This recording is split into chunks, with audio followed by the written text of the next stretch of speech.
Radio. Aksyon! Radio!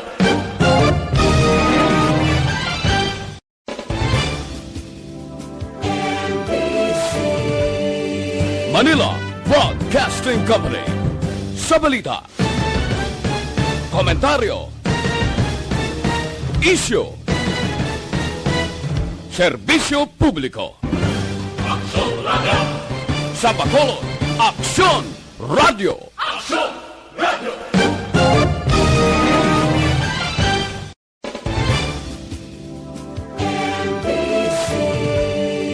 Manila Broadcasting Company. Sa balita, komentaryo, isyu,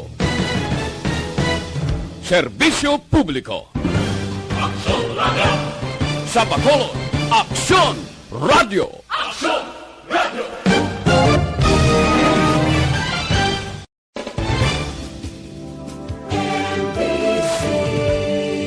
Manila Broadcasting Company.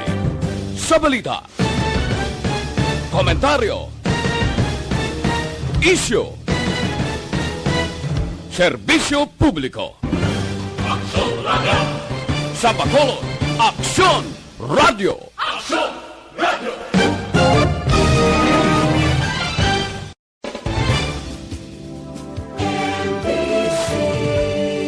Manila Broadcasting Company. Sa balita, komentar, Aksyon Reports, second portion. Di kalidad, kag madalong ng mga analisis sa pinakainit na balita sa bilog na probinsya kag nasyon. Aksyon Reports, second portion. Patas kag balanse na komentaryo sa mga issues kag mga balita nga nagaapekto sa mga pumuluyo sa adlaw-adlaw nga tanan. Aksyon Reports, second portion. Upod sa veterano kag respetado nga komentarista, Aksyon Fred Salanga. Karon nga adlaw, Biyernes, pizza 26 na, bulan sang Pebrero tuig 2021. Ano ang mga mainit nga isyo nga aton talakayon para karon nga adlaw. Of course, ang pinakainit ining nagluntad nga shootout sa tunga sang PNP kag Philippine Drug Enforcement Agency. Apang kahapon nagamonitor kita sa ila pagpakighinunanon upod sa media, nagpasalig man ang mataas nga punuan mismo sang PNP kag Philippine Drug Enforcement Agency nga mahimo mapasakaan gid kasong kriminal kag administratibo kon sino ang makit-andre nga liable sa shootout nga natabo dira sa may Commonwealth Avenue sa tong Miyerkules.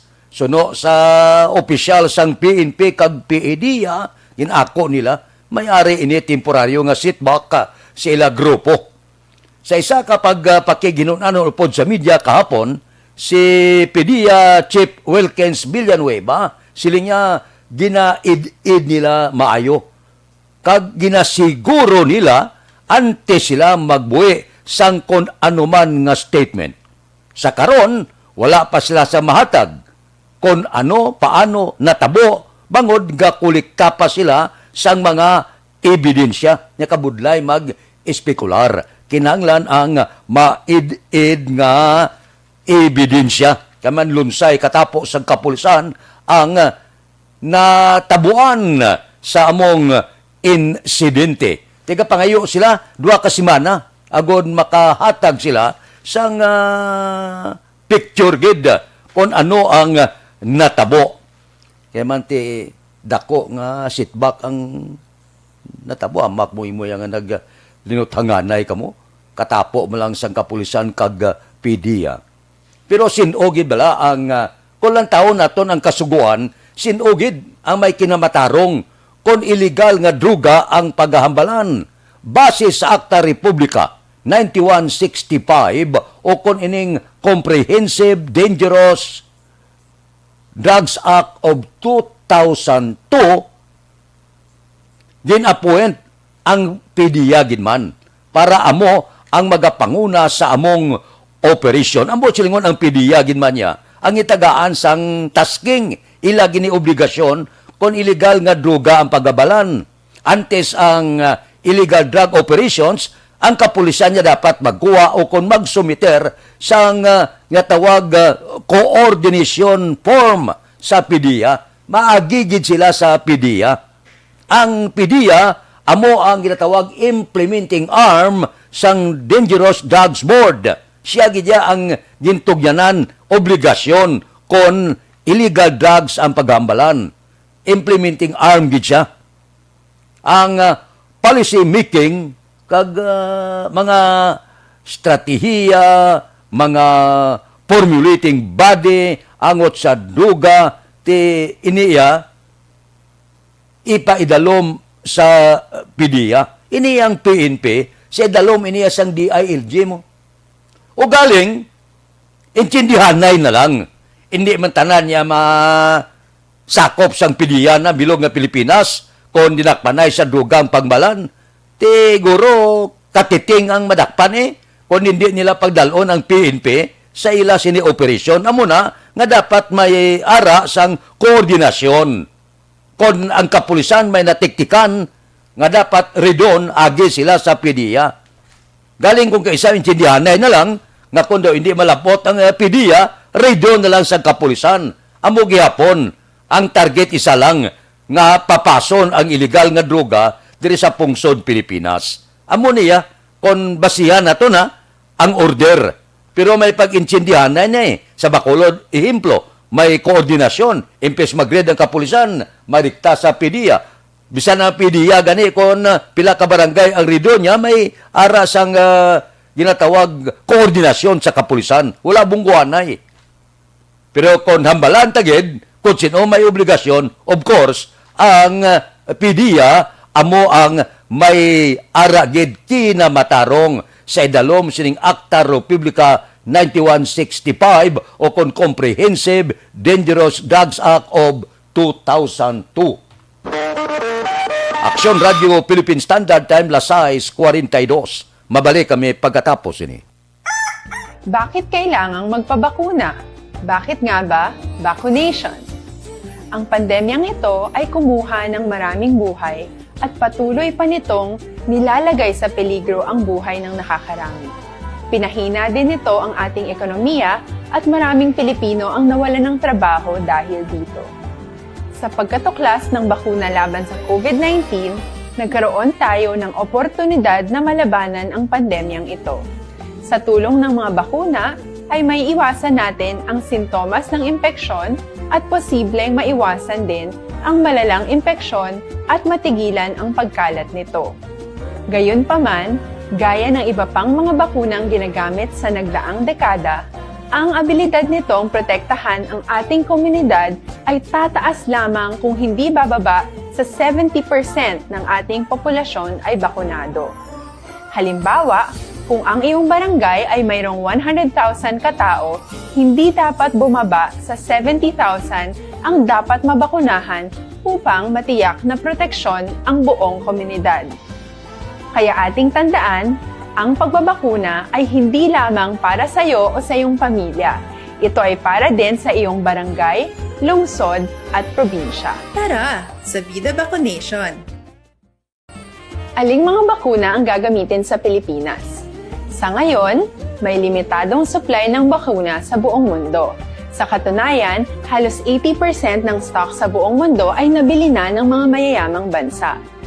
Dahil dito, walang iisang kumpanya ang maaaring mag-supply ng 110 million na bakuna sa Pilipinas, kaya naman nakikipag-usap ang ating gobyerno sa 7 manufacturers. Sinisiguro natin na ang mga bakuna na ito ay makakatanggap ng Emergency Use Authorization at kung may EUA sila, doon lamang sila bibilhin at gagamitin ng ating gobyerno para sa ating vaccination program.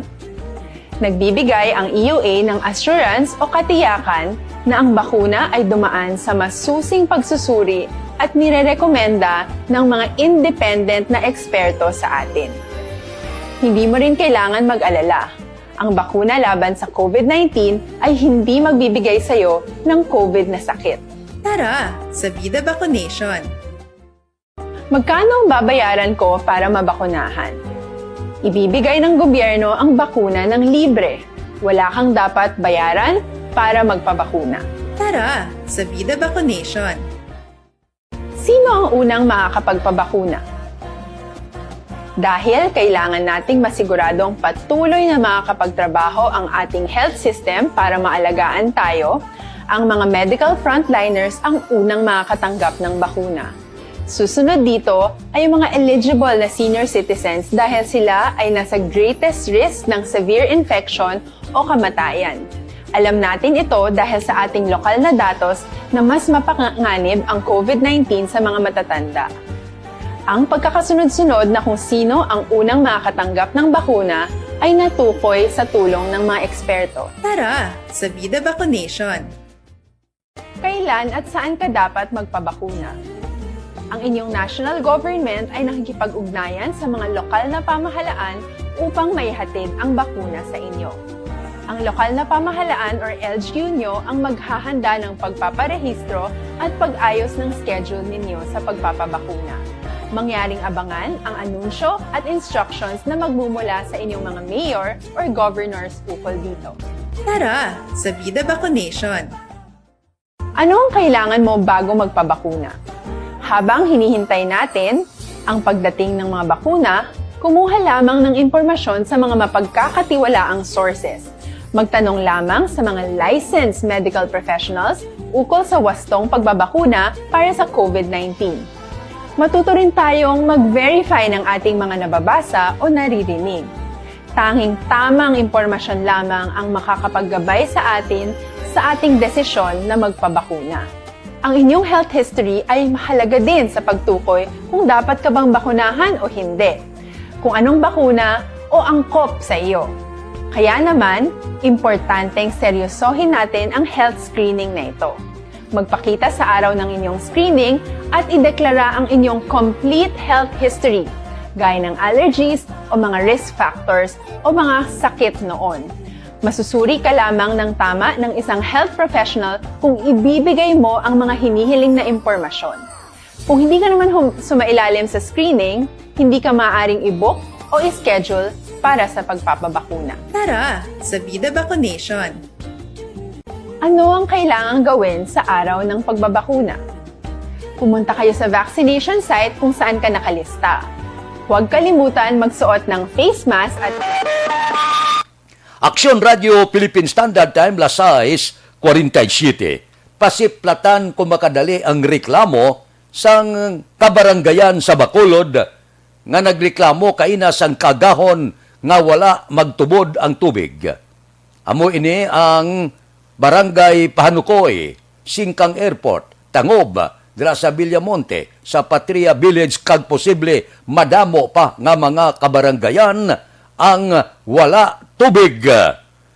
Halin ini sa serbisyo sang prime water kag basiwa. Nagligad nangin kontrobersyal ining prime water. Ang tindog ko, dapat kung maayo man lang ang serbisyo, nga hindi. Gasiling ang iban, basi kung madugang-dugangan ang bayad ta sa basiwa, kag prime water.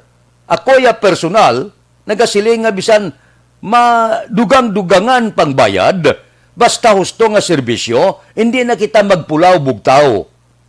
Pila ka tuig bala? Bugtaw ka kagahon. Kaya kung hindi ka magbugtaw, wala ka tubig atong serbisyo sa basiwa. Kung magpatubod kag isa, daw lunang pantubig nila. So, ang silingon, sumulod ang prime water. Daw nakakita, kabalas, ang limo daw maayo ini. Base ikon, ang pasalig nga maserbisyo na Bacolod sa mayong serbisyo sa tubig, makaangkon kita nga makapaway magita sa Pulaw Bugtaw, sos disgrasya. Nitagaan taman pila kabulan, nga mahanimon kita kung maayo ang serbisyo. Subong nuglala, nagid. Lumain ang serbisyo. Kadamo lagi sa barangay ang wala na nagatubod ang tubig. Kung magtubod ang tubig, pwerte ka higko, pwerte ka itom, daw kape, hindi maintindihan. So, kapamangkot kita sa prime water, amo niging pasalig nyo sa mga konsesyoner sa Bacolod. Ako yaw po na ako magdugang-dugang jutay bayad nga hindi ako magserbisyo, kag hindi ako magantos pila katuig nga pulaw mo, bugtaw ka kaagahon, bisan matugnaw kung ano man nga panahon para lang makatubig ka. Sa ulihi, subulod ang prime water, nagkubasi amo na ni siya. amo na ni siya ang aton Salvador del Mundo kon pag-antos ang tubig ang pagambalan. Karon iya, ara na siya, duwa na sila, nadugangan pa. Perte na gid ang atong pag-antos ang tubig. Anong natabo? Ginintulin yung taga-Bacolod? Ano man nga, mamangkot lang kita kung mag-amon ng serbisyo niya, ano magwa sa syudad sa Bacolod, sini? Nagalao mga taga-Bacolod, nga kamo ang makasalbar sa problema sa tubig. Karon niya, naglala pagid ang problema sa tubig. Kay duwa na gid sila, prime water kag basiwa. Susuo, daw intulin the government now. Aksyon Radio Philippine Standard Time, 6:50. Mabalik kami pagkatapos ini.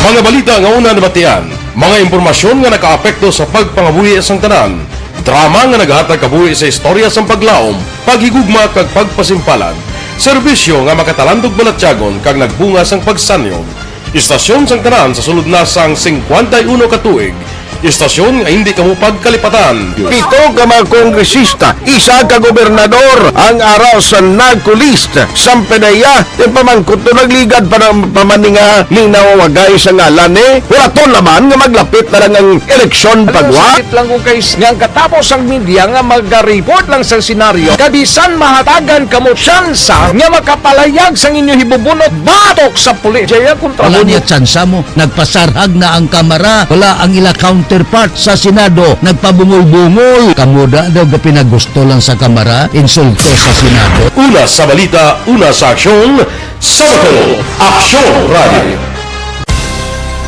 Today, DOA is confirming that a 38-year-old female Chinese patient under investigation, or PUI, is positive for the novel coronavirus 2019-nCoV. I issued an order to Executive Secretary Major Dia clearly laying down the responsibilities of each department in implementing the Bayanihan to Heal as One Act. Makabig nga pinakadako nga hangkat nga natubang sa pungsod Pilipinas ang COVID-19 pandemic. Tanan nga sektor ang apektado. Tanan nga kinahanglan sa pagtamod kag nagakaigo nga pagserbisyo. Bisan pa ang industriya sa pagwaragwag nagapangatubang sang kaangay nga pagpanghangkat. Apang Aksyon Radio Bacolod wala nagbiya sa pagpangalagad sa kahanginan sa pihak sang kabudlayan, peligro kag risgo nga dulot sang pandemya.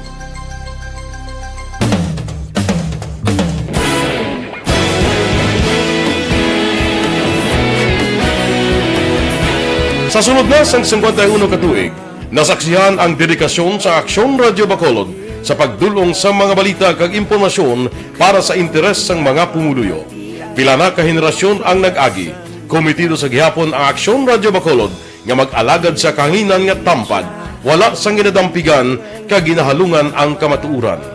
Sa tunga sang mainit nga away sa politika, ang istasyon nagapabilin na nga patas sa pagtalakay sa mga isyu kag problema. Bilang tagbantay sa kamatuuran, ginatagan sa importansya ang tawhanon nga kinamatarong kag nagakaigo nga proseso agud mawaragwag sang husto ang balita kag malikawan ang paglaptas ang salak nga impormasyon. Sa pagluntad sang kalamidad, gindulong sa inyo ang sitwasyon sa palibot kag padayon nga nagahatag sang pahanundom agud maluwas ang kaugalingon, ang pamilya, kalakip na ang tanan nga kaaksyon. Sa tion sang kasubo, nanari-sari nga mga matahom nga drama ang nagalingaw sa inyo. Ang inyo reklamo amon ginpamatian kag ginhatagan sang aksyon. Padayon ang reforma sa serbisyo ang ginahimo sa Aksyon Radio Bacolod agud madulong ang balita sa diin ka man nga bahin sang kalibutan. Ang Aksyon Radio Bacolod nagapanguna sa kadamuon sang online engagement sa isla sang Negros. Ang Facebook followers ng istasyon ang nagdangat na sa masobra tunga sa milyon.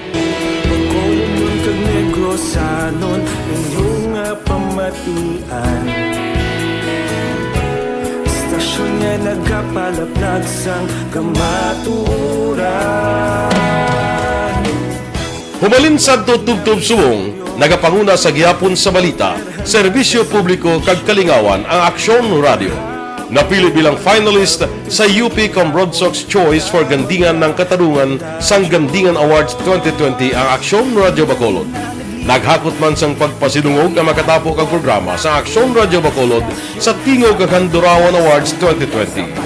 Ang tanon nga kadalagan nga naangkon sa Aksyon Radio Bacolod sa masobra 5 kadekada ang nagapatimaan lamang sang padayon nga pagsalig sa mga pumuluyo sa radyo nga nanging kabahin na sa ila matag adlaw nga pagpangabuhi. Aksyon Radio.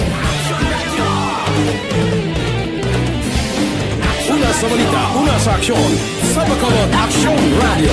Kaulog na ngay SalangaNo nga kalintangan responsable at pagbalita pagdahil na Na morning, bilog nga dakpanwa sa Bacolod, bilog nga probinsya sang Negros Occidental. Aksyon Hotline. Mayad-ayad gaga sa liwat sa aton sini nga magka-aksyon nga nagamonitor na karon. Ang reaksyon, no? Nya aksyon, Fred, pangunahi. Tabugon tang prime water kag opisyal sang Basiwa, ma-people power kita. Si paon ta sila dire sa Bacolod, pabalikon sa ila ginalinan. Puwerte man nga reaksyon ba? Tiyan mo na ang reaksyon kung puwerte na ba? Ang kakig sang tao. Hamak mo yung nga nagagkapasalig pagkatapos ang guaya mo ni. Ang Basiwa so na mo man ni, agad loan taga tunga sa bilyon. Wala man inaputan, abot nagkadtoto. Ti, inatag sa prime water, kay nagalao man kita nga mayong serbisyo. Por Dios, por santo, naglala pagid. Ti silingo sa nagatext, ma-people power kita. Si paon ini sila, pabalikon sa ila ginalinan. Porte man nga mga reaksyon. Tituod man, tubig niya mo. Sus, pinaka-importante. Ti anong ginahimo nyo da, Basiwa ka prime water? Manamit lang panukot, timbrano pa kamuga panukot. Serbisyo nyo, law-law, pasbao. Tantaon tani, pangitaon ta ng pila ka mga opisyal sa prime water. Oh. Anong klase pasaling ni? Do intulin ang guaya. Aksyon Radio Philippine Standard Time, lasay 56. Nami ba tanin ng politika ho? Ay ginlansar na sa Bacolod kapon ha? Ang Negros Porlini. Pwerte man. Kung dito sa Dabayo, ran, sararan. Dire Negros Porlini. Pwerte, maging kwento abitoon. Si Vice President Lini Robredo kag si Mayor Sara Duterte, one-on-one nami. Pero kung ako'y abing pambalon, ako yung babae makasarang sa anuman nga masarangan sa lalaki. Kaya kadamo naman sa babae nga pamuno gani sa mga organisasyon, nagapungko na sa mga presidente sang lagko nga mga negosyo. Kay lain na subong mo. Kinalaan ang babae kung anong masarangan sa lalaki, masarangan man na sa babae. Pero kung leader ang paggambalan sa isa kapungsod, preparable luyag-guya lalaki. Ito sino nga mga lalaking mapili man? Si Manny Pacquiao, si Ping Lacson, sino pagidang naga-abantiro subong si Speaker Alan Peter Cayetano. Kagadamo man hatil. Ang taon tana kon pagfile nila sa ila Certificate of Candidacy sa bulan sang Oktobre. Mabalik ako pagkatapos ini. Hello.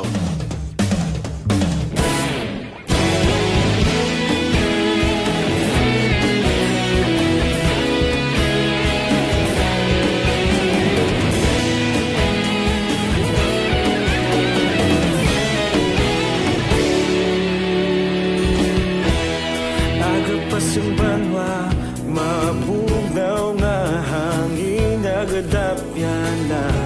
Ikaw nang ginapamati ang lamon ginasandigan.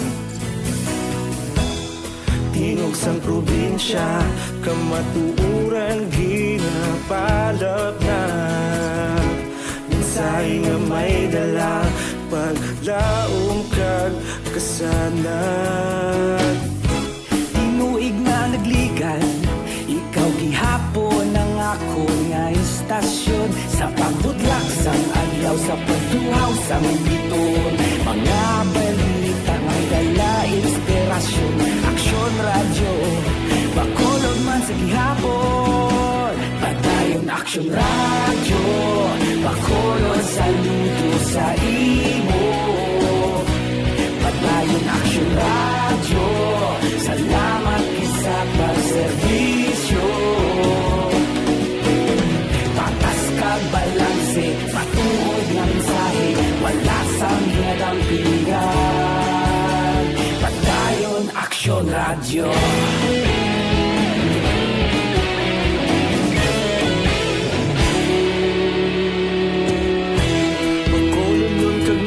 sanon inyong pamatian. Istasyon nga nagapalaplag sang kamaturan. Mabakod nga prinsipyo, reporter handa sa serbisyo. Kahapon, karong kag sa gihapon, kita magapadayon. Tinuig na nagligad, ikaw gihapon ang ako nga istasyon. Sa pagbutlak sang adlaw, sa pagtuhaw sa bituon, mga balita na may dala inspirasyon. Aksyon radyo, Bacolod man sa gihapon. Padayon Aksyon radyo, Bacolod saludo sa imo. Padayon Aksyon radyo, salamat gid sa pagserbisyo. Patas kag balanse, matuod nga mensahe, wala sa ginadampikan. Padayon Aksyon radyo. Una sa balita, una sa aksyon, sa Bacolod Aksyon Radio. Una sa balita, una sa aksyon, sa Bacolod Aksyon Radio. Kita ulog na ngay, sagsang anong ang kalintangan. Responsable ang pagbalita, pagdayon na ipalangnan. Malasig pero sigurado, aksyon na may dalang pagpalanggan.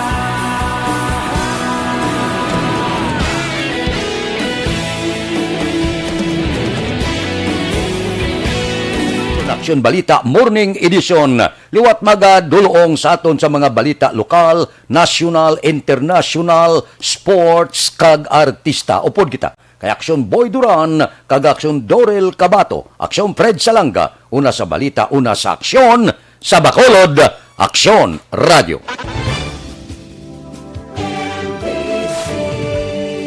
Manila Broadcasting Company. Sa balita, komentaryo,